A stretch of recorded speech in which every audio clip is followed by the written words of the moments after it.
et participez au premier magazine dédié à l'audio et au podcast. Podcast Magazine. Alors, il y a des gens qui disent non, il faut mettre un tiret, et des gens qui disent non, il ne faut pas mettre de tiret. Moi, comme d'habitude, j'ai pas de podcast. C'est intéressant parce que je suis vraiment le cordonnier le plus mal chaussé. D'abord, il est souvent complexe d'avoir une bonne idée au bon moment. Merci pour ce billet acidulé. Oui, mais j'écoutais les replays par contre. Merci Frédéric pour ton et tes billets d'humeur. C'est-à-dire que tu n'as pas ta marque qui est déposée, donc si quelqu'un va les déposer maintenant à l'INPI, allez-y. Non. Radio House. 97e épisode de nos rooms sur Clubhouse avec le Pod et Podcast Magazine. Très heureux de vous retrouver aujourd'hui pour parler de galère. Et on en a déjà une puisque Alexis Miros nous a pas rejoint alors que c'est lui qui a proposé cette room. Mais c'est sans compter Raphaël Melki qui d'ailleurs, qu'on entend d'ailleurs dans cette petite intro que l'on a réalisée avec sa voix inimitable. Qui nous a rejoint avec bien sûr Monsieur Brulatour pour son billet acidulé que vous attendez tous avec grande impatience. Salut Raphaël et salut Frédéric. Bonjour à tous. Bonjour tout le monde. Bienvenue et puis là on vous invite vraiment tous et toutes à monter dans la room et à lever votre main avec toutes les galères que vous avez pu rencontrer pour soit dans vos épisodes de tous les jours, soit dans le lancement de votre podcast, soit des galères que vous rencontrez actuellement.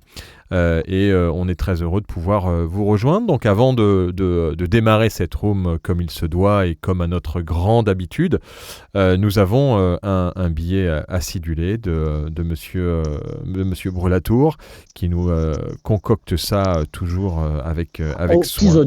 Aux petits oignons. Ouais. Et on est très heureux de vous annoncer aussi avant le lancement de cette petite room, petit épisode, que le site de Podcast Magazine est ouvert, que les abonnements digitaux sont ouverts pour tous ceux qui n'ont pas la version papier ou ne veulent pas avoir la version papier, hein, vous êtes tout à fait libre de le faire. Eh bien, nous avons la liseuse qui est disponible. Alors, je pense que Zuber n'est pas là encore, il va certainement arriver un peu plus tard, mais c'est une liseuse accessible, c'est-à-dire que vous avez la possibilité d'écouter les articles en audio. Alors, c'est de l'intelligence artificielle, c'est de la voix de synthèse, mais l'objectif est d'être accessible, pas forcément que ce soit les articles lus par des comédiens ou par les podcasteurs. Mais vous avez aussi à l'intérieur de Podcast Magazine, dans les bonus sur notre plateforme Cool et sur les articles, certains rédacteurs qui ont fait une version audio, et je pense à Madame Drujon qui nous a fait un bel article sur la voix pendant le confinement, et elle a fait un podcast avec que vous retrouvez dans les bonus de Cool. Voilà pour la petite news du jour. Allez, c'est parti. Billet acidulé de Monsieur Brulatour. Let's go. Radio House.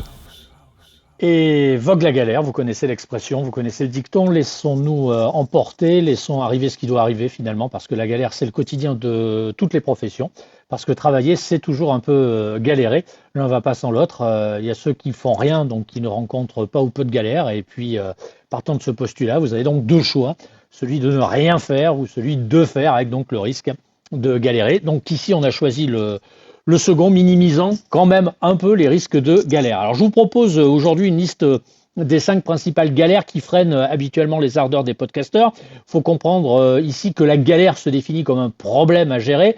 Alors dans cette room, je vais aborder non pas les galères que l'on ne peut pas prévoir, qui sont notre lot quotidien, notre fardeau quotidien, mais uniquement celles qui sont récurrentes, sont celles que l'on peut, par exemple, prévoir, donc anticiper, car vous le savez, un homme averti en vaut deux.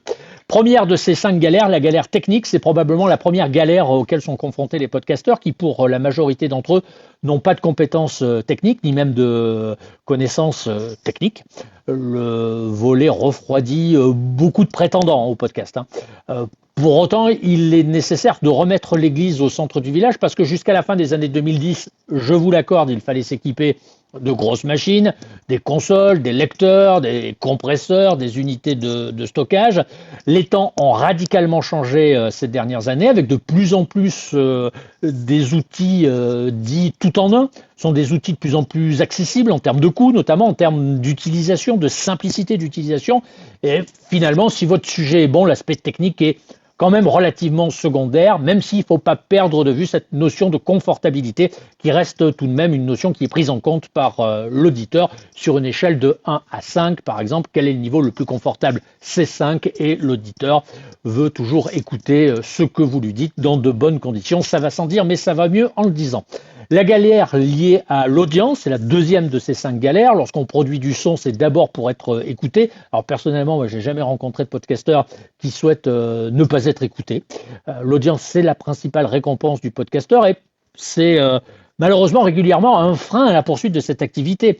L'activité devient grisante dès la mise en ligne de votre podcast. Vous sautillez comme un gamin de 4 ans et puis elle est d'autant plus grisante lorsqu'elle devient populaire, c'est le moteur d'un travail au long cours. Alors seulement quand l'audience n'est pas au rendez-vous, il est logique de s'interroger, d'adapter son podcast dans sa durée, dans son format et parfois même se remettre en cause. Cette remise en cause sonne souvent la fin de l'aventure, pour preuve les nombreuses séries de podcasts qui ne dépassent pas les 3 ou 4 épisodes. Quand c'est le cas, c'est que la mayonnaise, malheureusement, n'a pas pris et que c'est souvent une galère qui est liée à l'audience. Troisième galère, c'est la galère liée à la monétisation. Monétiser, c'est un métier. Alors, comme l'aspect lié à la problématique technique, celui-ci qui est lié à la monétisation peut vite se transformer en galère. D'abord parce que cet aspect dépend de l'audience elle-même. Et l'audience dépend, elle aussi, indirectement, de la qualité du podcast.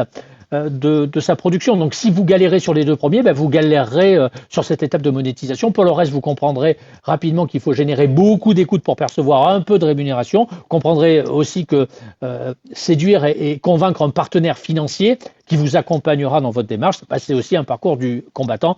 Et je ne sais pas si certains d'entre vous ont déjà fait des parcours du combattant, mais on peut quand même approcher ça à une véritable galère. La 4e galère, c'est la galère liée au temps. Alors, comme le mal de dos était le mal du siècle dernier, ce qu'on pourrait appeler le mal de temps, finalement, je l'appelle volontairement le mal de temps, c'est le nouveau mal de notre siècle. Chacun d'entre nous dispose d'un volume de temps identique, mais les façons de l'utiliser diffèrent d'un individu à l'autre. La galère qui est liée au temps, le temps qui passe, bien entendu, s'inscrit comme la prochaine galère de ce siècle. Ceux qui auront du temps pourront produire. Oui, ceux qui n'en ont pas ou pas suffisamment, ils abandonneront l'idée de se lancer dans cette aventure du podcast parce que oui, il est intéressant de le constater, produire 2 minutes de vidéo ou 2 minutes de son ne demande pas 2 minutes de travail. C'est un rapport que peu de gens arrivent à matérialiser et à comprendre. Et puis la 5e et dernière galère, c'est la galère juridique. Alors celle-ci, elle frappe généralement quand on s'y attend pas. Elle est donc particulièrement brutale, incisive, pas forcément encore très répandue parce que le marché se met en place doucement. Mais lorsque le marché aura trouvé sa vitesse de croisière, il faudra la prendre en compte, cette galère juridique. Cadrer les contrats avec votre plateforme, probablement signer un contrat de confiance avec ceux qui apparaîtront dans votre podcast, obtenir des autorisations d'utilisation d'éléments sonores, clarifier ce qui est libre de droit, ce qui ne l'est pas, tenir une comptabilité. Bref, là encore, cette galère juridique, qui sera encore plus prégnante demain qu'elle ne l'est aujourd'hui, freinera d'autant plus les ardeurs des podcasteurs. Je terminerai ce billet par un proverbe tibétain qui vous encourage à prendre du recul sur chaque chose, et en particulier sur les galères. En théorie, c'est facile à dire. En pratique, je peux vous le dire, il faut avoir la couenne épaisse. Si un problème a une solution, alors il est inutile de s'en inquiéter. S'il n'en a pas, s'inquiéter n'y changera rien. C'est un proverbe tibétain qui, je le rappelle, en théorie, fait sourire. Et en pratique, c'est une autre paire de manches. Donc, finalement, zen, si on devait réduire ce billet à un seul mot, ce serait plutôt, Philippe, zen. Radio House. Est-ce que ça n'est pas d'ailleurs la philosophie que l'on se doit d'avoir de manière générale? Je lisais un post sur LinkedIn ce matin de Thomas Benzazon. Je ne sais pas si vous connaissez Thomas Benzazon. C'est un entrepreneur récidiviste qui a un podcast qui s'appelle 40 nuances de Next. il publie un post justement sur les problèmes de l'entrepreneuriat et du fait qu'on ne se laissait pas de temps et que et que c'était que des galères en fait d'avoir une entreprise et d'être entrepreneur. Et que la solution, c'est bien entendu de lever le pied et puis de pas trop s'en faire. Mais c'est facile à dire. Beaucoup plus difficile à faire. Raphaël, tu étais le premier à lever la main et à vouloir nous partager tes galères. Donc on est très très heureux de t'accueillir et de t'entendre. C'est gentil. Et je vois que Zuber est là et il a raté. Je parlais de toi, Zuber, tout à l'heure. Mais Raphaël, bienvenue. Merci. Et donc, une fois encore, Frédéric a résumé considérablement le sujet. Alors, je ne sais pas si je vais être dans le sujet ou pas, mais il m'est arrivé quelques galères. Rapidement, j'en ai une technique mais dans les deux cas, qui peuvent arriver à nous tous. La première, donc j'ai un podcast qui est consacré à Prince, on le sait, je le répète chaque semaine dans ta room. Et un autre sur les influenceurs que je n'ai pas encore écouté, mais que je vais écouter un jour. Et puis alors un autre sur la littérature musicale et un autre sur les musiques dites musique noire, etc. Donc, tu vas nous en sortir à chaque fois à nouveau?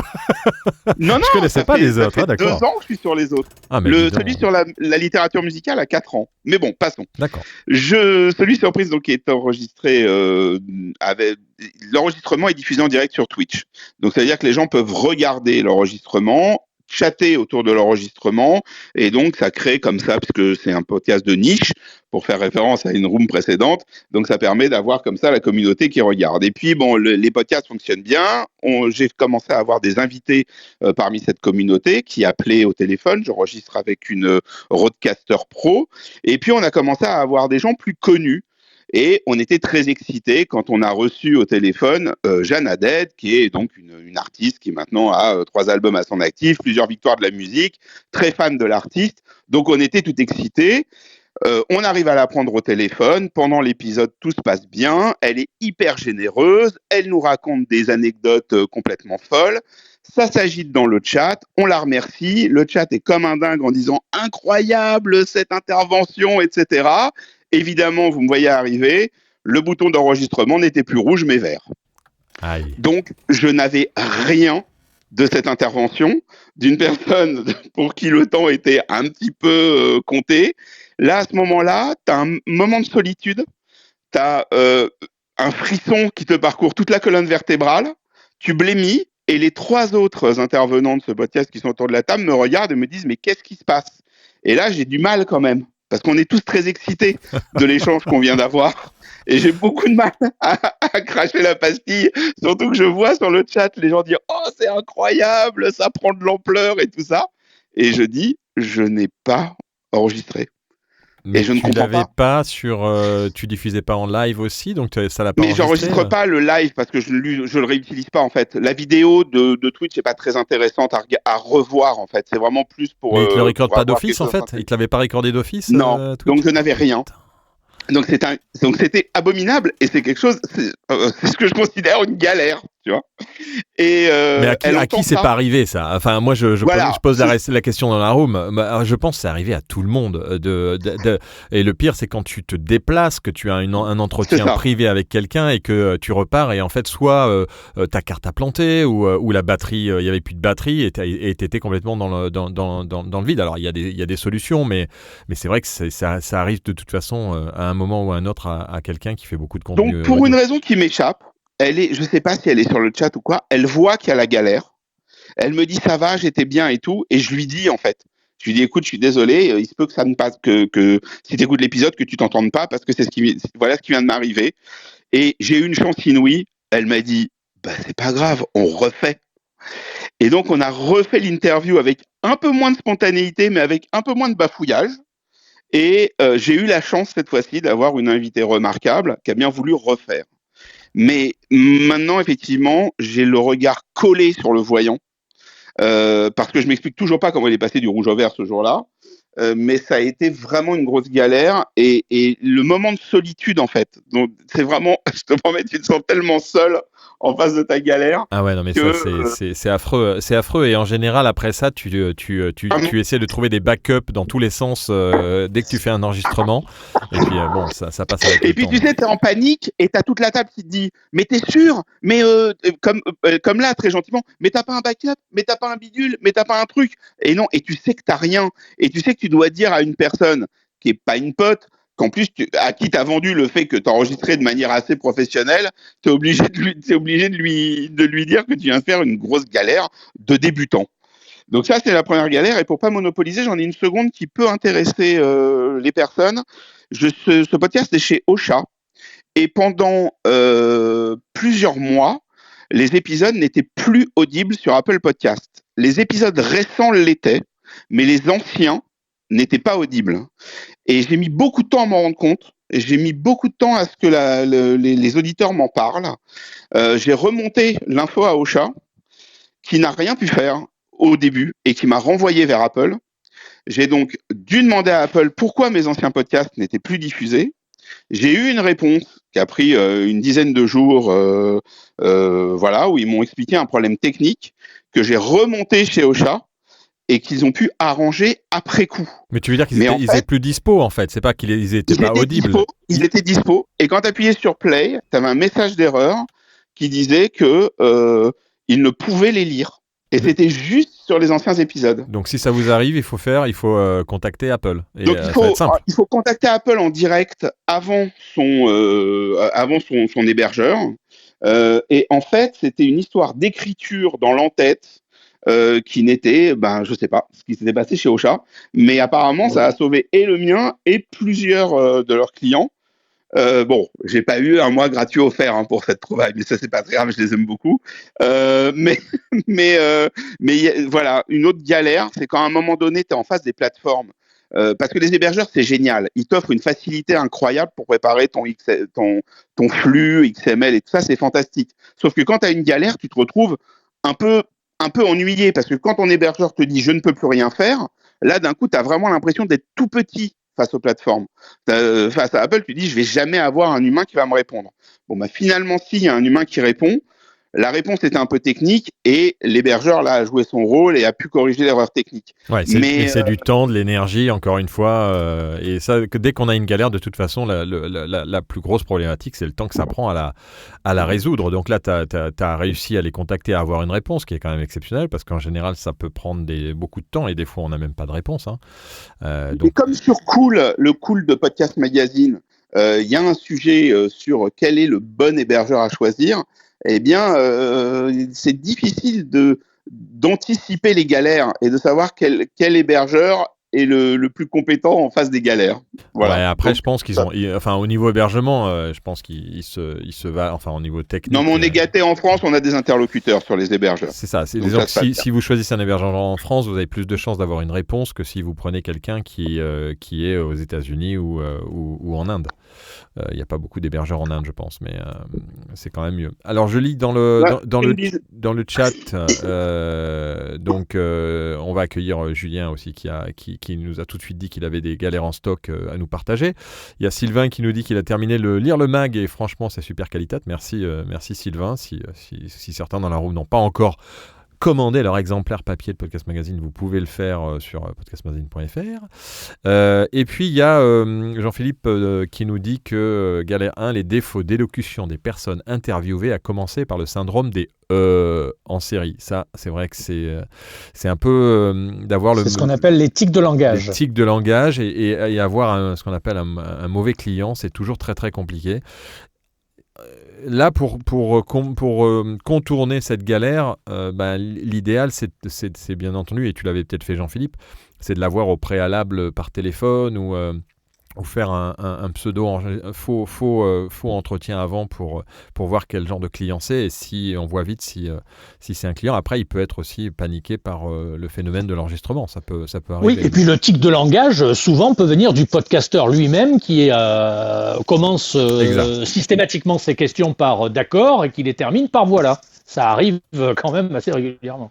Et Sandra qui dit c'est pas mal ça, cette idée de faire un live lors de l'enregistrement du podcast. On n'en a pas parlé. C'est vrai qu'on n'en a pas parlé. Il y en a de plus en plus qui font des lives maintenant en même temps qu'ils réalisent leur podcast. Il y a même un spécialiste qui s'appelle PPC qui, lui, depuis des années, fait en direct son podcast sur Twitter et puis maintenant le multidiffuse sur d'autres plateformes tous les matins à 7h, je pense, si je ne me trompe. Et il est, je sais qu'il en a fait un aussi en parallèle sur LinkedIn Audio, puisque maintenant LinkedIn a lancé sa solution audio aussi pour faire un peu comme Clubhouse version. Donc il y a pas mal de gens qui font des directs. On pourra faire une room. Si tu veux en proposer une de room, Sandra, on pourra faire ça à partir de janvier, puisque on a des rooms calés jusqu'à janvier, mais on est preneur d'autres idées pour ceux qui veulent en proposer des rooms après le 15 janvier. Allez, on accueille 7h30. Merci Sarah. 7h30, c'est PPC. Si vous voulez suivre PPC, le podcast en live, Sarah nous dit que c'est à 7h30 son podcast qui est toujours en direct.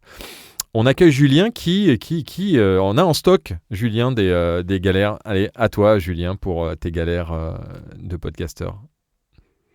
Si tu nous entends, si tu désactives ton micro, si tout se passe bien, tu es avec nous. Non. Est-ce que vous m'entendez toujours ou je suis tout seul ? Ça, c'est ce qui s'appelle une galère. Voilà, ça, c'est l'illustration d'une galère. Julien n'est plus avec nous, alors il est en train de manger son sandwich. Allez, on va donner la parole à Zuber le temps que Julien revienne. Julien, Zuber, je parlais de toi tout à l'heure parce que je disais que Podcast Magazine... j'ai publié hier la version digitale de Podcast Magazine qui est réalisée. Alors il y a encore quelques bugs, quelques petits trucs. Donc si vous faites partie des contributeurs, vous avez tous accès à la version digitale de Podcast Magazine sur le site web. Et n'hésitez pas à vous connecter, à me dire si vous voyez des trucs. Et donc je disais que dans la version liseuse de Podcast Magazine, vous avez une version audio. Vous pouvez écouter vos articles en audio pour l'accessibilité. Et je pensais à toi, bien entendu, Zuber. Donc je te laisse nous parler de tes galères à toi qui peut-être sont un peu plus nombreuses que pour d'autres. Alors, elles étaient nombreuses, mais maintenant elles ne le sont plus. Tu vois, parce que j'ai appris à les connaître, j'ai appris à les préparer. Ce week-end, j'étais en Normandie pour interviewer des handicapés, des personnes en situation de handicap qui fabriquaient une montgolfière et qui se sont envoyés en l'air, comme sur ma photo. Donc c'était un week-end de beuverie, de folie et de fou. Les galères qu'on peut rencontrer, que j'ai rencontrées et que je rencontre plus maintenant, c'est les galères de piles. Bah oui, parce que nos appareils marchent heureusement sur pile ou sur batterie.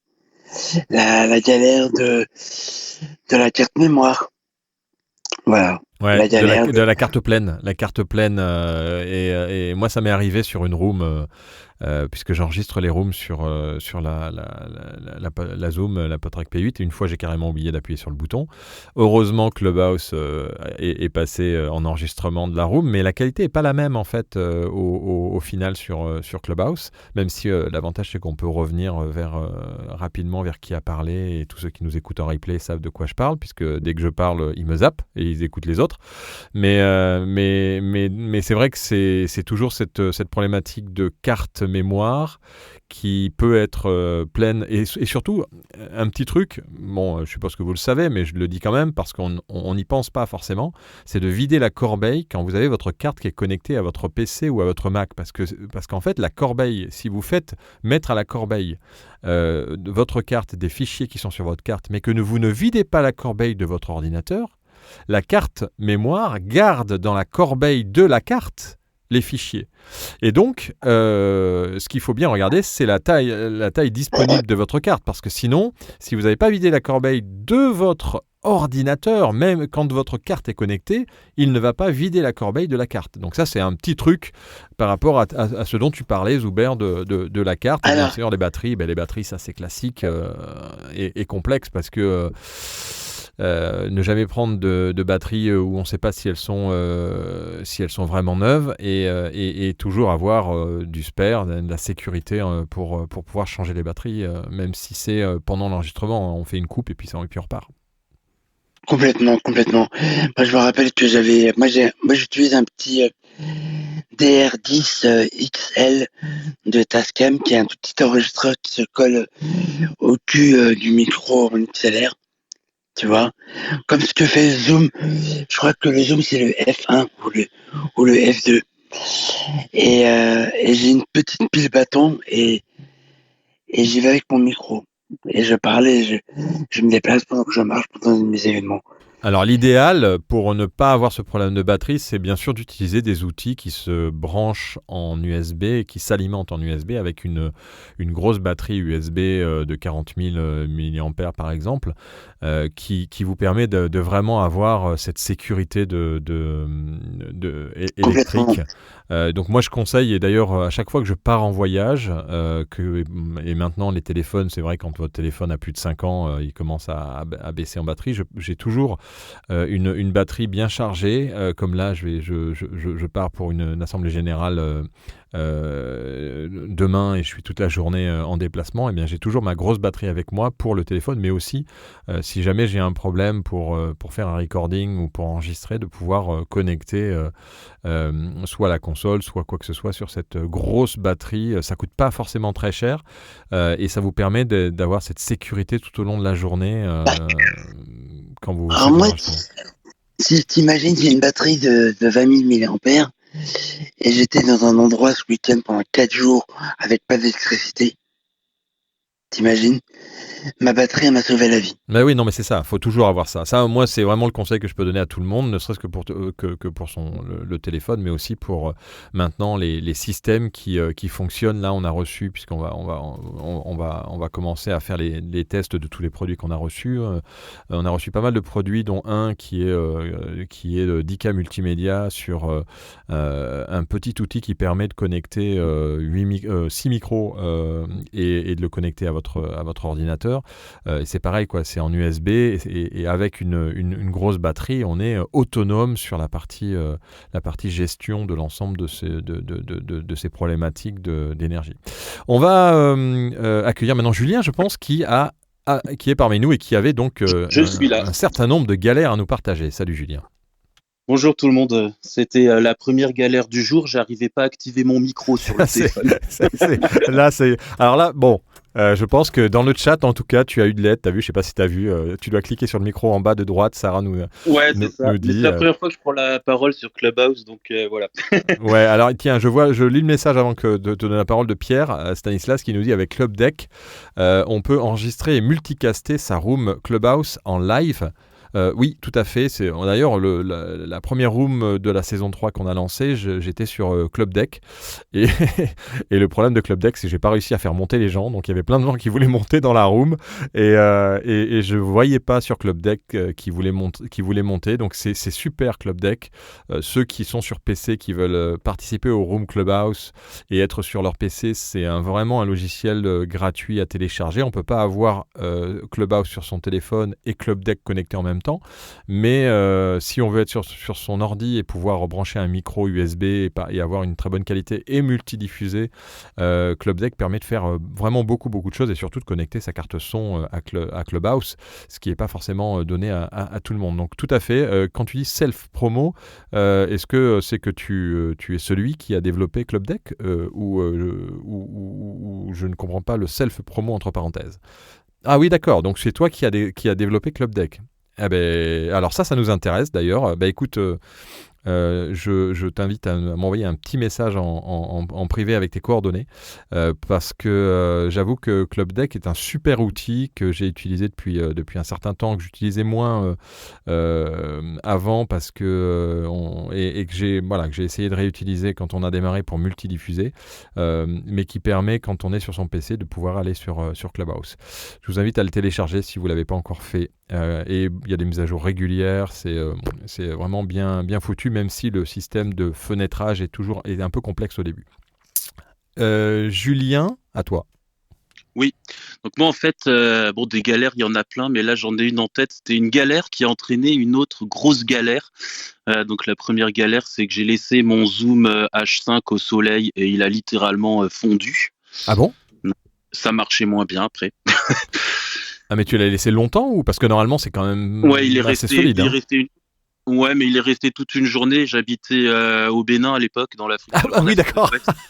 Et j'ai fait une interview le matin sur ma terrasse chez moi avec quelqu'un, et puis je l'ai laissé toute la journée au soleil. Je l'ai oublié. J'ai rangé les micros, j'ai tout rangé, mais l'enregistreur est resté sur la terrasse, donc il a fondu. Ouais, on va dire à Zoom de faire comme les iPhones, en fait, qu'à chaque fois qu'il fait un peu trop chaud, il le met en veille ou il l'arrête. Je trouve que ça, c'est une bonne solution aussi. Sauf que si vraiment c'est physiquement qu'il a fondu, ça c'est autre chose. Hein, mais, Ah oui, non, là c'était physiquement. Oula, mais il faisait 58 degrés ou ? Ouais, il faisait chaud. J'étais exposé plein sud et il faisait bien chaud. Et c'est au niveau des prises XLR que ça a fondu. Ah oui, d'accord. Donc c'était moins pratique après pour rentrer les fiches. Mais du coup, après cette galère, donc j'ai changé d'enregistreur et j'ai acheté le dernier Tascam, le X8. Okay. Donc je le prends en main, je fais tous les réglages, je fais une première interview nickel. Et puis après, je me dis, regardons un peu ce qu'il peut faire d'autre. Donc, je trifouille tous les réglages et tout. Et je remets tout d'aplomb pour une interview, sauf un paramètre. Et je m'en rends pas compte tout de suite. Je comprends pas. Et donc, je suis avec la personne qui me parle. Et moi, je n'entends rien de ce qui sort de mon micro au casque. J'entends que dalle. Le vumètre, il est ridicule. Et je booste le gain à fond. Donc là, je m'entends, mais avec un souffle pas possible. Et je me suis rendu compte en fait plus tard que j'avais laissé la prise micro en line-in, donc qui est plutôt normalement pour les instruments de musique.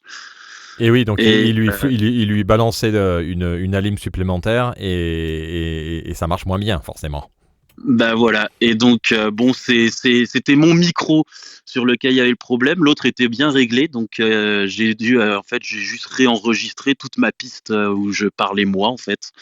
Ce qui a été une autre galère parce que du coup ça faisait pas très naturel et spontané, donc il a fallu que je fasse un peu un jeu d'acteur pour arriver à faire quelque chose de correct. Ouais, mais c'est le système D, on connaît bien. Alors montez pour nous donner vos galères, allez-y, n'hésitez pas. Et puis je pense à un certain nombre de choses auxquelles il faut faire attention quand vous faites vos enregistrements. Et c'est vrai qu'on a tendance à oublier vraiment des notions de base. Souvent c'est les câbles qui vont être mal enclenché et bien entendu toujours, mais ça c'est la règle de tout podcasteur. Et d'ailleurs vous avez une super page qu'on a fait avec les audioblogs d'Arte Radio sur les 15 erreurs à éviter lors de l'enregistrement. C'est bien entendu toujours avoir un casque pour écouter ce que vous faites, même si des fois on se dit non mais c'est bon, ça va marcher, et donc d'avoir un micro ou un enregistreur qui permettent de pouvoir vraiment avoir un casque pour s'entendre. Parce que je le rappelle, parce qu'il y a encore des personnes qui et puis il y a toujours des gens qui se lancent dans le podcast, qui nous écoutent et qui n'ont pas forcément ces réflexes que nous, en tant qu'hommes de radio ou personnes qui ont un peu d'expérience dans l'enregistrement, pensent. Donc il faut vraiment penser les batteries, il faut penser aux câbles. Souvent c'est des petites erreurs de connectique de câbles qui sont mal enclenchées, de toujours s'écouter bien entendu avec un casque, et puis de faire attention aux réglages. Ça, les réglages c'est vraiment ce qui est en général d'ailleurs sur ces outils-là, les Zoom, les Tascam, c'est jamais forcément très très très simple. Donc après voilà, il y a des outils, il y a des micros maintenant autonomes aussi, hein. On en a parlé, et puis on en parle aussi dans Podcast Magazine. Enfin ils ont pris une pub dans Podcast Magazine. C'est l'IXM Podcaster de Yellowtech, qui est vraiment un très beau micro à pile. Il y a 2 piles, il y a une carte SD, une vraie carte SD à l'intérieur. Vous pouvez brancher votre casque et c'est tout. Et vous appuyez sur un bouton et ça enregistre. Et vous vous entendez aussi en parallèle, et il y a un anti-pop, il y a tout ça. Mais ça coûte cher et ça vous permet de simplifier la gestion de l'enregistreur. Mais c'est vrai que c'est pas donné à tout le monde de pouvoir avoir ce genre de matériel. D'autres galères, messieurs, dames, dans la room. On a l'impression que tout le monde que personne n'a jamais eu de galère. Il y a Sandra qui dit galère du débutant, les bruits dans l'environnement, genre frigo. Ah oui, ça c'est classique aussi. Quand vous faites un enregistrement, et ça c'est la règle aussi. D'ailleurs, on en parle, je pense, dans cet article aussi avec des audioblogs, c'est de bien faire attention quand vous lancez votre enregistrement, et vous l'entendez pas forcément au casque quand vous le faites, c'est de penser à tous les bruits ambiants qu'il y a. Une clim, un frigo, une petite ventilation. À l'oreille, vous allez certainement l'entendre si vous essayez de vous échapper des voix qui sont autour de vous, et vous essayez d'imaginer qu'est-ce qui fait un ronronnement ou qu'est-ce qui bourdonne. Ce genre de son-là, après, à enlever au montage, au mixage, c'est un enfer. Il y a des plugins qui existent, mais c'est vraiment très compliqué.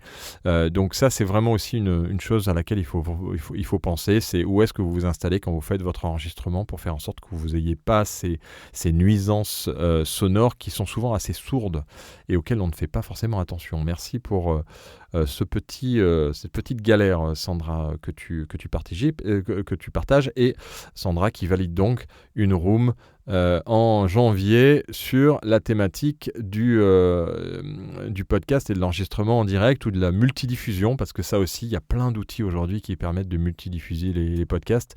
Je pense que Raphaël, tu es un peu un expert en ça aussi pour la partie multidiff. On peut aujourd'hui, il y a un outil, d'ailleurs j'ai une galère à partager, chacun un peu la galère. Frédéric, tu peux partager une galère aussi si tu veux. Quand j'ai fait ma masterclass, vous savez, sur Canva et sur Melon qui est l'équivalent de StreamYard, ou c'est un logiciel de multi-streaming. En fait, j'avais tout bien branché, j'avais mis 3 caméras, parce que Melon vous permet en fait sur un même PC de connecter 3 caméras en simultané et de pouvoir changer les plans des caméras. Donc si vous allez voir sur YouTube la vidéo que j'ai faite, la première masterclass sur Canva et Melon, comment créer son identité et derrière faire son live sur Melon et multi-streamer. J'étais tout fier, j'avais tout fait nickel, et puis moi je fais quand même un peu attention, et puis j'ai un peu d'expérience. Et il y a un moment, Jean-Philippe, je crois que c'était toi, Jean-Philippe, je sais pas si t'es dans la room, où il me dit, mais Philippe, t'es avec quel micro là, parce que tu touches le micro et on n'entend vraiment rien du tout. Et je dis, moi, très fièrement, c'est le MV7X. Non, c'était même le MV7. Il était XLR USB. J'étais connecté en USB. Et je lui dis, c'est pour ça, quand on touche, il est vraiment... Mais ça me paraissait un peu bizarre. Et quand j'ai réécouté la masterclass derrière, j'étais en fait avec le micro de l'iMac, le micro ambiant de l'iMac. Et j'avais pas été dans les préférences de StreamYard, puisque j'utilisais StreamYard pour faire la démo de Melon. Alors, je ne vous explique pas la complexité de la config.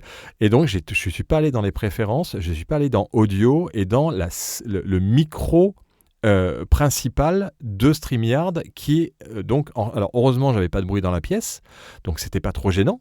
Mais si jamais il y avait eu quelqu'un qui était rentré dans la pièce, on l'aurait entendu autant que moi dans la masterclass. Donc toujours aussi faire attention quand vous êtes sur des logiciels de streaming où vous vous connectez, à bien penser à votre source de micro. Si vous avez un micro en USB qui est connecté, qu'il n'aille pas chercher le micro du PC classique. Donc ça, c'est une belle galère qui m'a valu. Vous allez écouter la masterclass de... je peux rien faire là après, hein, c'est mort. Hein. C'est-à-dire que j'ai pas enregistré moi le micro qui était connecté.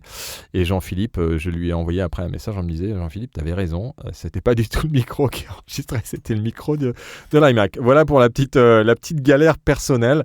Mais c'est vrai que le micro de l'iMac est pas mal. Jean-Philippe commente sur le chat. C'est vrai que ça le fait quand même, mais avec le micro en USB, ça aurait été vraiment top. Il y a Zoé qui nous dit les galères de logiciels DAW à chaque mise à jour Windows, Pro Tools et HS, jusqu'à Kavid sortent une mise à jour aussi. Ah ouais, alors ça pour ceux qui sont un peu ingé son quand même, hein, parce que Pro Tools, déjà que les logiciels de montage sont pas forcément les plus simples à opérer. Pro Tools, faut s'y connaître un peu. faut avoir l'habitude. Et donc, tu dis qu'à chaque fois qu'il y a une mise à jour Windows, Pro Tools se met en rade jusqu'à ce qu'Avid mette à jour la bombe. Voilà, donc sachez, si vous êtes un utilisateur de Pro Tools, qui est un très beau logiciel de mixage, montage qui fait carrément, on monte carrément des films de cinéma sur Pro Tools. Hein, c'est du lourd. Zuber, tu voulais dire quelque chose? Ouais. L'invité qui tient mal son micro, qui ne le tient pas correctement pour qu'on l'entende. Alors, moi, ce qui se passe, c'est que quand je fais des enregistrements, je sais pas pourquoi, je suis toujours dans des lieux où il y a énormément de bruit. Mais ça va, j'ai un micro qui est très directif et même au milieu de la 4e guerre mondiale, on va entendre mon invité. Il faut quand même quitter correctement son micro. Ouais, je pense qu'il faut. Alors, l'idéal, c'est qu'ils aient un casque. Et quand ils n'ont pas de casque, c'est là où, en général, on a l'écueil. Et des fois, quand même ils ont un casque, en fait, ils n'aiment pas s'entendre. Et donc, ils vont se reculer du micro parce qu'ils n'aiment pas s'entendre. Et étant donné qu'ils s'entendent dans le casque, donc des fois, il faut leur dire de ne pas prendre de casque et de mettre. Il y a cette classique. Et là, j'ai vu d'ailleurs, je pense que c'était au Paris Podcast Festival, j'ai vu quelqu'un qui avait un truc, c'était Chambauderie de Énergie Globale. Elle colle le micro sous le menton mais carrément collé. Et ça, c'est un truc. Voilà, c'est un truc qu'on peut donner à tous les invités qu'on interviewe, qui ont un micro. C'est carrément de coller le micro sur le menton. On est sûr que eux, ils vont le sentir et donc il n'y aura pas de problème. Après, bien sûr, il faut changer la bonnette. Ça dépend de qui on invite. Et donc vous lui dites de coller vraiment le micro au menton. Alors pas sous le menton, hein, mais vraiment sur le devant du menton. Et en lui disant, faut pas bouger. Il faut toujours sentir que le micro est collé sur le menton. Et vous faites vos réglages après par rapport à la position de ce micro. Ça, c'est un bon truc aussi par rapport aux galères dont tu parles, Zuber. Voilà. Après, il y a la pire galère, c'est d'être surpris par l'arrivée d'un camion. Alors après, je pense que tous ces trucs-là, moi, par exemple, la semaine dernière, on était à Paris avec Lauriane, vous l'avez remarqué, d'ailleurs, je pense que Raphaël, tu l'as noté, ou je ne sais plus si c'est toi ou quelqu'un d'autre qui l'a noté, qui nous a demandé quel micro on utilisait. Est-ce que c'était gênant parce qu'il y a des moments où moi, j'étais gêné un peu par le bruit ambiant, et donc je coupais nos micros, mais est-ce que l'ambiance de fond... Franchement, c'était très impressionnant à quel point on n'entendait pas le bruit d'ambiance de la brasserie. D'accord. Voilà. C'était vraiment impressionnant parce qu'on vous entendait vraiment bien. Et si tu veux, c'était presque triste, tu vois, qu'on n'ait pas cette belle ambiance parisienne. Ah merde, mais t'aurais dû me dire, parce que tu vois, j'hésite. En fait, je coupais parce que je me disais, sur Clubhouse, et j'en reviens à mon idée, Zuber, c'est en fait... tu vois, j'aurais dû, la semaine dernière, vous poser la question, que vous m'ayez répondu, et en disant, en même temps, il faut être honnête avec les gens qui écoutent et leur dire, tiens, il y a un camion qui est passé. En fait, si tu saisis la situation et que tu l'utilises au lieu de la contourner, parce que tu vois, moi, la semaine dernière, j'ai essayé de la contourner. Je me suis dit, tiens, je vais couper nos micros, parce que si jamais c'est un peu chiant à écouter sur Clubhouse, j'aurais dû faire le contraire. J'aurais dû... Non, mais ça dépend des bruits. Enfin, tu le sais mieux que personne. Quand c'est des bruits de vaisselle, de cuillère sur la tasse à café ou quoi que ce soit, c'est chiant. C'est plus possible, ça fait du bruit. C'est un léger brouhaha, de bruit de fond, de brouhaha, comme là, mon téléphone qui sonne, par exemple. Bon, voilà, ça va 2 secondes. Mais c'est vrai, où tu as raison, c'est que quand vous parliez, c'était nickel. Mais je me souviens, maintenant que tu l'évoques, que quand il y avait quelqu'un d'autre qui prenait la parole et que tu coupais ton micro pour justement qu'il n'y ait pas l'ambiance, c'était un peu plus agréable quand même que tu coupes le micro. Parce que c'est vrai que les deux superposés, c'était pollué. Mais par contre, vos voix, c'est-à-dire le son d'ambiance avec vos voix, c'était pas du tout gênant et c'était vraiment nickel puisque c'est vos voix qui prenaient le dessus. Quand tu te taisais, forcément, c'était le bruit d'ambiance qui prenait le dessus et ça venait un peu polluer la prise de parole de Zuber ou autre, quoi. Ouais, et les micros en plus, quand il n'y a plus de bruit, ben ils ont tendance à les capter tous les bruits qu'ils vont essayer d'entendre. Et donc en effet, c'est pour ça que je coupais. Donc en effet, c'était quand même préférable de couper. Mais c'était alors on utilisait des micros, les micros Zoom. Vous savez, il y a un pack. Je vous en ai parlé la semaine dernière d'ailleurs. Et donc c'est plutôt bon signe pour cette marque. Ils ont un pack avec un casque, un micro, tout inclus avec un petit trépied. Et j'en ai pris 2 avec Lauriane. On a pris la PodTrack P8 et ses 2 sets de casques micro. Et honnêtement, on était mobile. C'était vraiment c'est super agréable de pouvoir transporter facilement dans un sac à dos un set professionnel, quoi. Parce que c'est vrai que la qualité était j'ai réécouté après derrière, vraiment impressionnante. Et les micros de Shure sont totalement impressionnants parce que ils se connectent facilement sur nos smartphones et donc nous apportent une liberté mais totale, tu vois.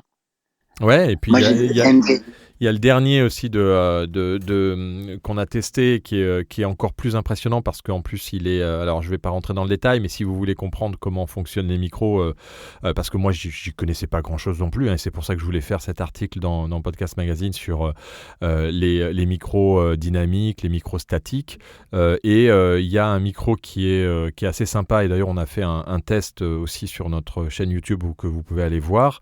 C'est le Bluesona de Logitech. Alors lui, c'est un micro qui demande à être alimenté en 48 volts, c'est-à-dire que sur votre enregistreur, vous avez un petit bouton 48 volts qu'il faut activer pour alimenter, c'est-à-dire donner un peu de jus à votre micro, et ça vous permet en fait d'activer sur le micro. Il marche pas sans ça, hein, de toute façon, le Logitech. C'est un micro qui est très directif et qui a en 48 volts et pour activer à l'intérieur cette capacité du micro à vraiment ne rien prendre en termes de bruit ambiant, à être très directif et en plus à amplifier le signal, parce qu'en général les micros directifs ils sont pas alimentés en 48 volts et donc il faut sur la console bien les booster au niveau du volume pour avoir vraiment ça, vous savez, le signal qui fait que on sature jamais, mais qu'on est suffisamment pour ne pas avoir à trop rebooster derrière en dB, parce que sinon vous allez avoir du souffle dans votre enregistrement. Et bien lui, il fait du plus 25 dB, et en plus il n'enregistre rien autour en termes de son ambiant, et vous verrez si vous allez voir la vidéo sur YouTube, et là je tape sur le micro comme j'ai fait avec Jean-Philippe pendant la masterclass, je tape sur le micro sur les côtés, et là on entend vraiment rien. Il est vraiment très impressionnant au niveau de ça. Donc si vous cherchez un micro qui vous permet de ne rien entendre quand vous êtes dans des situations très bruyantes, le Logitech est impressionnant, mais il faut l'alimenter en 48 volts. Voilà pour la petite info. Et bien sûr, vous retrouvez tous ces tests aussi dans Podcast Magazine, les amis, pour ceux qui ne l'ont pas encore lu. Eh bien, on arrive à la fin de cette room et Alexis ne s'est toujours pas connecté, ce qui à mon avis, il a dû avoir un empêchement de last minute. J'ai même pas eu de SMS de sa part, mais c'est pas grave. On l'invitera à une prochaine room pour qu'il nous partage ses galères, puisqu'il avait proposé, c'est qu'il devait en avoir un certain nombre de galères, et il en a peut-être eu une aujourd'hui. On le verra un peu plus tard. Alors je vous invite bien entendu à regarder, je vais donner le mot de la fin à monsieur Frédéric, à monsieur Brulatour. Je vous invite à regarder quelle sera la room la prochaine fois, et puis cette fois j'essaierai d'avertir la personne avec qui on va faire la room pour être sûr qu'elle soit bien là. Monsieur Brulatour ? Oui, on parlera, donc ce sera la semaine prochaine, et si j'ai bonne mémoire, on parlera de l'écriture d'un podcast.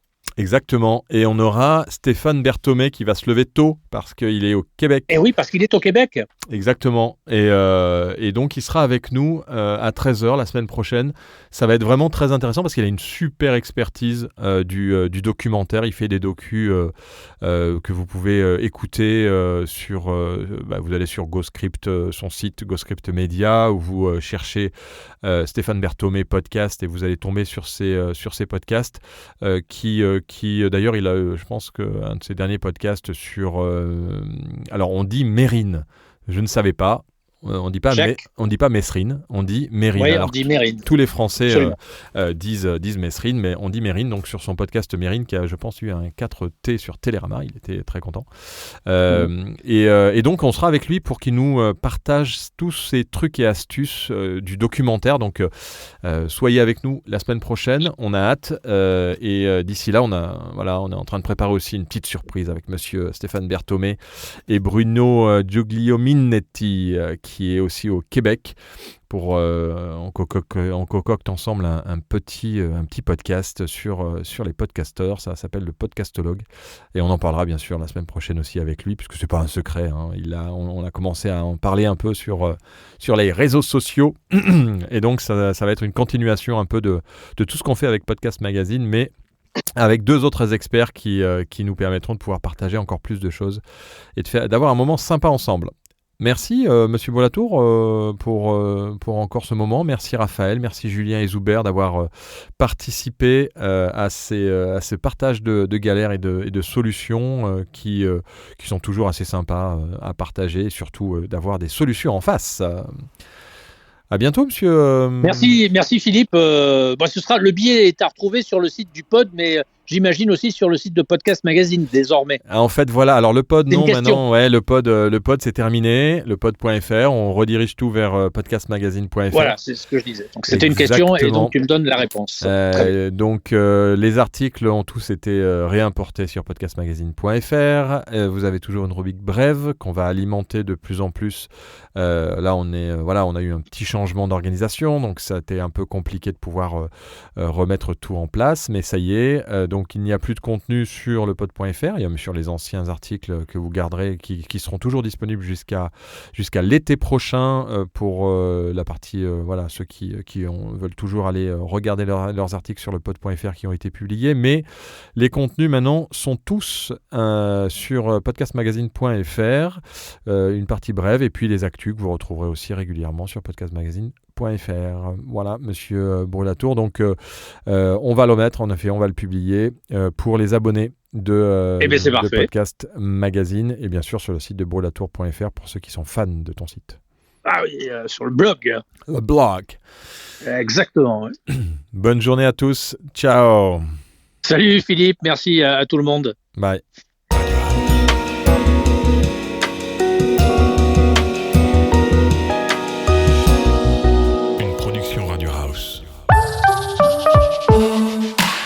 Découvrez et participez au premier magazine dédié à l'audio et au podcast. Podcast Magazine. Alors, il y a des gens qui disent non, faut mettre un tiret, et des gens qui disent non, faut pas mettre de tiret. Moi, comme d'habitude, j'ai pas de podcast. C'est intéressant parce que je suis vraiment le cordonnier le plus mal chaussé. D'abord, il est souvent complexe d'avoir une bonne idée au bon moment. Merci pour ce billet acidulé. Oui, mais j'écoutais les replays par contre. Merci Frédéric pour ton et tes billets d'humeur. C'est-à-dire que tu n'as pas ta marque, il est posée. Donc si quelqu'un va les déposer maintenant à l'INPI, allez-y. Non. Radio House.